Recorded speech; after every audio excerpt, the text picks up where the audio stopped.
Сәлем достар, сіздермен мен Гаухар. Бүгінгі видеомда алдыңғы видеода айтылған электрондық күбімен піскен айранды көрсететін боламын. Ең алдымен видеоның соңына дейін қарап, менімен бірге болыңыздар.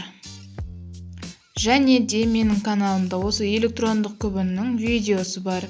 Керек болса арнама өтіп, қарап көріңіздер. Осы видеодан кейінгі видеомды май алуға және құрт жасауға арнаймын. Сондықтан видеоны жіберіп алмас үшін арнама тіркеліп, подписаться батырмасын басуды ұмытпаңыздар. Әрі қарата видеоны бастау үшін күбіге айранымызды жарты етіп құйып, үстінен күбіні толтырмай салқын суымызды құйып, мұздай болса шамалы ыстық су құйып, бетін жауып тоққа қосамыз.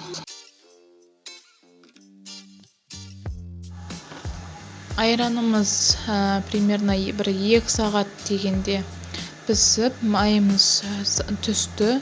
Енді біз осы піскен айранымыздан майымызды алатын боламыз. Майымызды алу үшін бізге осындай ыстық су керек. Ол ыстық суға қолымызды батырып алып майымызға салатын болсақ, майымыз қолымызға жабыспайтын болады. Жаңа айтылғандай, ыстық қолымызбен майымызды алатын боламыз.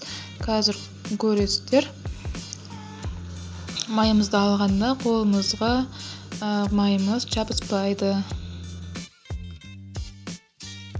Айранымызда майымызды алып болдық. Енді оны күбіміздің тән жағында қалып қалған майын осындай лопатаның көмегімен алсаңыздар, ешқандай май шығып қалмайды. Әр қарата айранымызды ыдыстарымызға құйып, газға қойып, айранымызды қайнататын боламыз.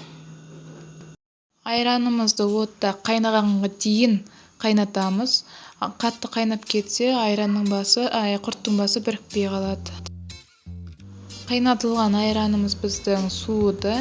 Енді біз осы айранды дорбамызға құйып, суын сорғытыратын боламыз.